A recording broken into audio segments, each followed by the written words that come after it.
안녕하세요, 안녕하세요. 울산시대의 지킴이 뽀시기 이용식 반갑습니다.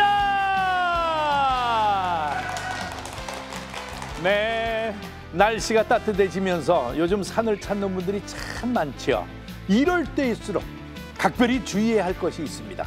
바로 산불입니다. 얼마 전에 울산에서도 큰 산불이 발생해서 정말 뉴스를 보는 저와 제 가족들, 아니 온 국민이 정말 그 가슴이 마음이 타들어가는 그런 것처럼 너무 아팠는데, 봄철에는 말이죠, 건조하면서도 강한 바람이 지속되면서 산불이 발생하기 쉽다고 하니까요, 산에 가실 때 성냥, 라이터 이거 절대로 안 됩니다. 그리고 허용된 구역에서만 취사하기, 이 취사를 하는데도 정말 조심해야 돼요. 불이 날아다니니까요, 종이에 붙은 것들이. 그 취사보다도 그냥 김밥이 제일 좋을 텐데, 네? 한 자리에서 세 줄씩 먹긴 먹지만은 정말 이 꺼진 물도 다시 보는 울산 시민이 됐으면 참 좋겠습니다. 자, 그럼 이제 본격적으로 울산시대 출발해 보도록 하겠습니다. 우리 모두 다 같이 울산시대 출발!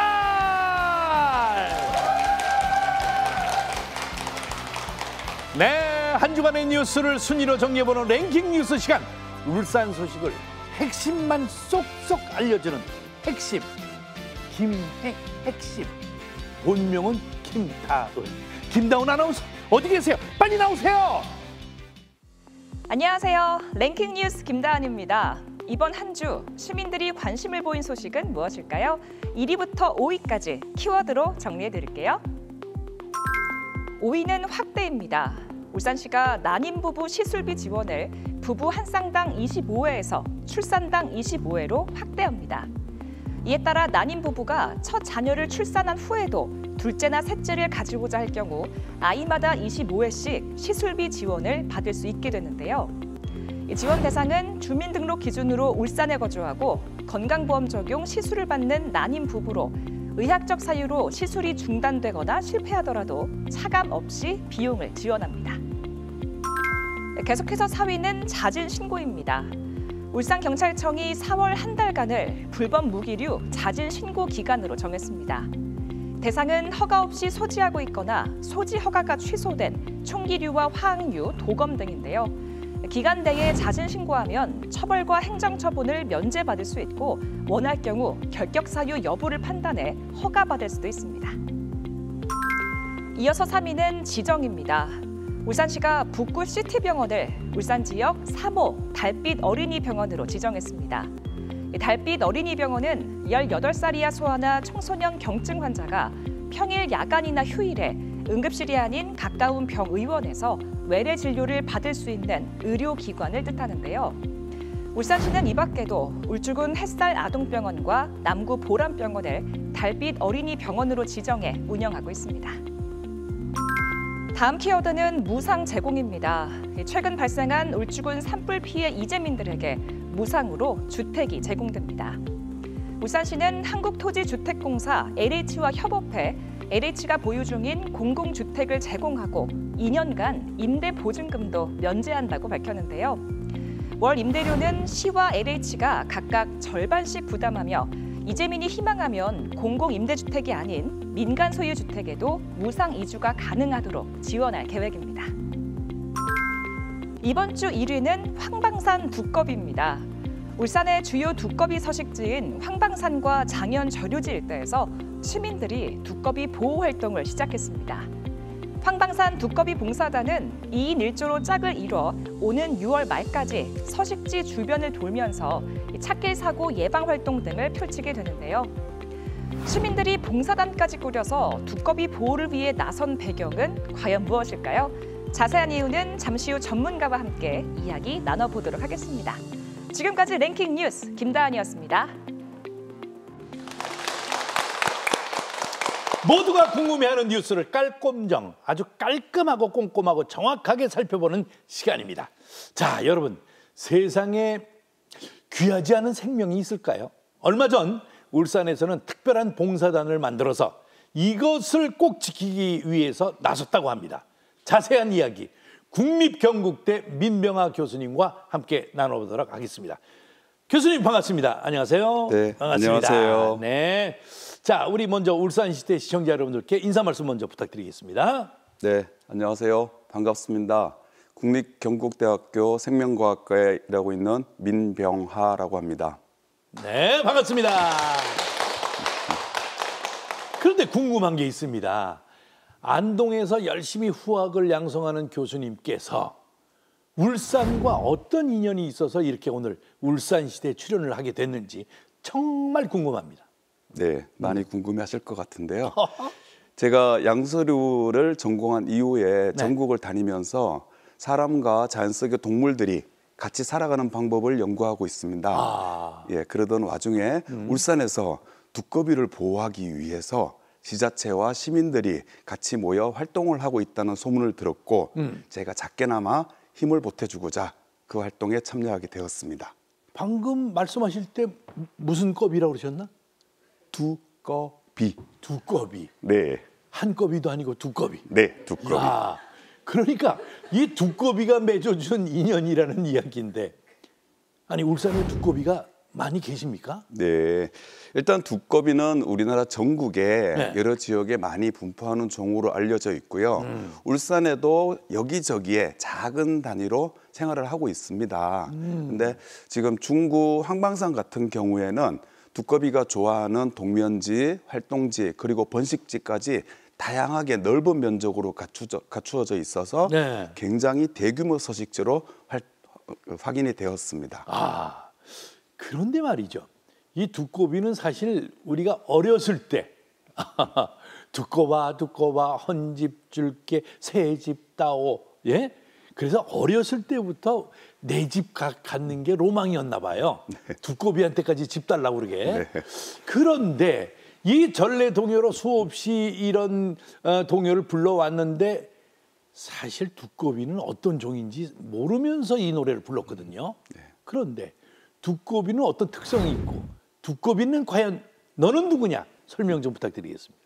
네, 두꺼비는 일단 개구리류 중에서 가장 덩치가 큰 종 중에 하나로 알려져 있습니다. 우리 스님처럼 덩치가 굉장히 큰 종류라고 보시면 되고요. 이따가 화면으로 이제 생김새 같은 거는 자세히 보실 수 있으니까 그건 화면으로 확인하시면 될 것 같고 일반적으로 두꺼비는 산림 지역의 비탈진 사면이라든가 주변의 경작지, 초지 같은 데서 동면지, 활동지로 이래 생활을 하고 있습니다. 그리고 2월이나 3월쯤 되면 번식을 위해서 그 서식지 주변에 물이 고인 저수지로 이동을 하는 습성을 갖고 있습니다. 그 알을 낳기 위해서 내려오네? 예, 그렇습니다. 그 흐르지 않는 저수지 같은 곳에? 예, 물이 고인 저수지로 이동을 하기 때문에 한 4, 5개월 정도 그 번식지 주변에서 생활을 하고요. 이렇게 물서식지와 땅서식지 이 두 곳을 동시에 활용을 하는 대표적인 양서류 중 하나입니다. 그렇기 때문에 물이라든가 땅이라든가 오염도 증감 등의 그런 건강성을 평가할 수 있는 종으로도 잘 알려져 있습니다. 이 두꺼비가 잘 보존되고 있고 잘 살고 있는 것은 한마디로 그 생태계가 잘 보존되고 있다. 뭐 이런 얘기가 또 되겠죠? 네, 그렇게 볼 수도 있습니다. 오, 참 이 새로운 사실을 또 하나 배웠습니다. 자, 우리가 이렇게 적극적으로 두꺼비를 보호해야 할 이유가 뭡니까? 보호해야 할 이유.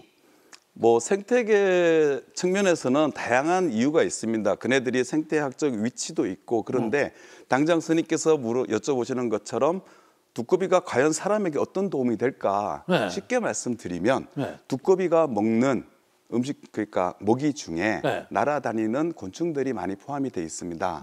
근데 그 곤충 중에는 틀림없이 사람에게 해충이라고 알려져 있는 것들이 상당히 많이 있습니다. 아, 해충도 얘네들이 먹습니까? 예, 그렇습니다. 우리가 제일 싫어하고 피해야 될 그 해충. 네, 그렇습니다. 그 해충 대표적인 게 뭐가 있죠? 뭐 밭에서 농작물 생산에 방해가 되는 해충들도 있을 수 있고요.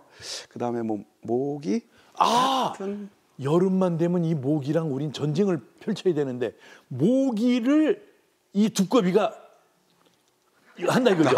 예, 어느 정도 개체수 감소에 영향을 줄 수가 있습니다. 제가 두꺼비는 아니니까 혀가 좀 짧습니다만은 그 정말 잡아도 끝이 없는 모기를 얘네들이 그걸 먹이로 먹는다. 예, 그럴 수도 있습니다. 참.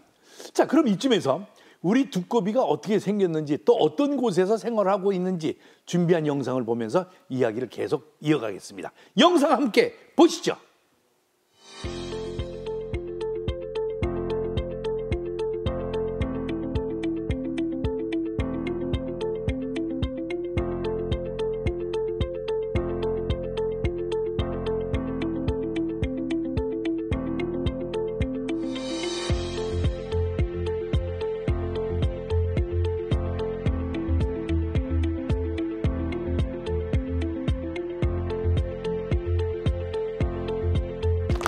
총각님과 봉사단원 분들은 활용하기 때문에 동방산에는 흰무새 두꺼비가 많이 살 수 있는 환경적 한강 두꺼비 봉사단 화이팅!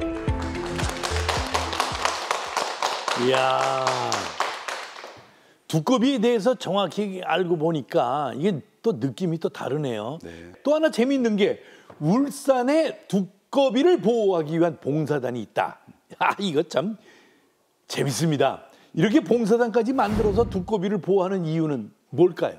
예, 아까 이제 두꺼비 대해서 간단히 설명을 드릴 때 이제 2월, 3월에 번식을 위해서 저수지로 이동을 한다고 말씀드리지 않았습니까? 네네. 근데 이동 과정에 있어가지고 그네들이 원래 사는 땅에 도로가 생기고 그리고 도로를 지나가다가 자동차가 지나가면서 죽임을 당하는 즉 로드킬이라고 알려진 게 몇 번 봤어요. 예, 상당히 많이 있습니다. 선생님께서 보실 정도면 다른 분들도 굉장히 많이 보신 경우거든요. 그렇죠. 그래서 이러한 로드킬을 방지하고 두꺼비의 그 생활을 보호하기 위해서 울산에서는 환경부의 지원을 받아서 울산 중구에 두꺼비 생태 통로와 그리고 로드킬 방지를 위한 유도 울타리를 많이 그 장현저류지 주변에 설치를 했습니다. 설치했습니까? 네, 이미? 설치를 오. 했고요. 그다음에 이 설치된 구조물이 그냥 단순히 공사로 그냥 끝나는 게 아니라 정말 두꺼비의 생태에 얼마나 영향을 미치는지, 두꺼비가 그 생태 통로를 잘 쓰는지, 그리고 로드킬이 실제로 줄어드는지 이것을 직접 관찰하기 위해서 지자체와 시민들이 자발적으로 참여해서 봉사단을 창설한 걸로 알고 있습니다. 자, 오늘은요 황방산 두꺼비 봉사단원 분들도 자리를 해주셨습니다. 반갑습니다. 자, 마이크 들고 계신 분, 네, 안녕하세요. 네, 안녕하세요. 네, 본인 소개 부탁드립니다. 네, 안녕하세요. 저는 울산 중구 장현동에 살고 있고요. 그리고 황방산 두꺼비 봉사단으로 활동하고 있는 신호정입니다. 반갑습니다. 네, 신두꺼비. 네. 세상에 제가 그동안 수많은 봉사단을 만나봤습니다만은 두꺼비 봉사단은 처음 만났습니다. 아니 근데 두꺼비 봉사단을 하게 된 계기가 있나요? 원래 이 봉사단을 알고 있었습니까? 아니요, 저는 몰랐습니다. 오, 그런데? 장현동에 살고 있지만 두꺼비가 많다는 건 알았는데 직접적으로 본 적은 없었거든요. 그리고 이제 제가 우연히 버스 타고 가다가 복산동 행정복지센터에 붙어있는 현수막을 보게 되었어요. 현수막에 뭐라고 써 있는데? 황방산 두꺼비 봉사단 모집 이래가지고 오. 네, 그래서 아이들하고 신청해서 하면 재밌을 것 같아서 신청을 하게 되었습니다. 아이들과 네. 그 자연 생태계도 또 한번 알아볼 겸 네. 봉사단, 두꺼비 봉사단. 네. 네. 구체적으로 이 봉사단이 하는 일은 뭔가요?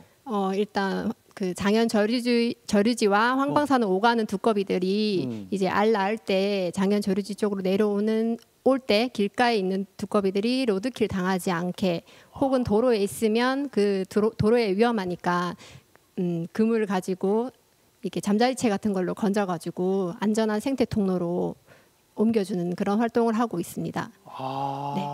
두꺼비들을 그렇게 물에서 이렇게 건져 올릴 때 잠자리채 같은 뜰채로 이거 하는군요. 네. 그렇죠. 손으로 잡으려면 힘들단 말이에요. 얘네들도 뛰거든요. 네, 맞아요. 그래요. 봉사단 하길 참 잘했다. 이런 생각이 들 때는 언제입니까? 제가 집이 장현동이다 보니 아이들이랑 저녁 먹고 궁금해해가지고 같이 산책할 겸 잠자리채 들고 나가가지고 직접 도로가나 이제 좀 위험한 곳에 있는 두꺼비들을 직접 아이들이 떠가지고 상태 통로로 보내줬는데 아이들이 그걸 직접 생명을 살린 거니까 네, 이게 생태라는 게 그렇죠. 어렵지 않다. 아이들이 직접 생명을 구해주고 환경을 보호했다. 이런 걸 이제 느끼게 해주게 된 것 같아서 뿌듯합니다. 네. 아이들에게 정말 좋은 체험이 된 것 같아요. 네네네. 몇 살이에요 아이들이? 5학년하고 2학년입니다. 자, 환경을 생각하는 그 마음 더 많은 분들이 함께했으면 참 좋겠습니다. 봉사단까지 만들고 두꺼비를 보호하는 울산 정말 대단하죠, 교수님? 네, 그렇습니다. 이게 저희 황방산 두꺼비 봉사단 구성원들이 저희도 이제 같이 참여를 하고 있는 입장이지만 저는 이제 모니터링만 하고 있고 이분들은 매일매일 현장.